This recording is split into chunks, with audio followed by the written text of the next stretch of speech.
Coin ಹಿಂಗ್ ಮಾಡ್ಬೇಕಷ್ಟೇ. ಕವರ್ನ ನೋಡ್ರಿ. ಕೊಟ್ಟಾರ ಕಾಕಿ ಕೊಟ್ಟದ.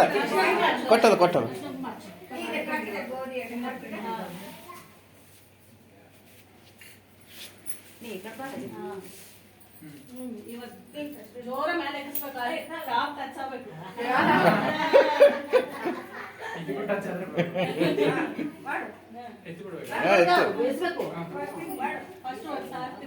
Round one round.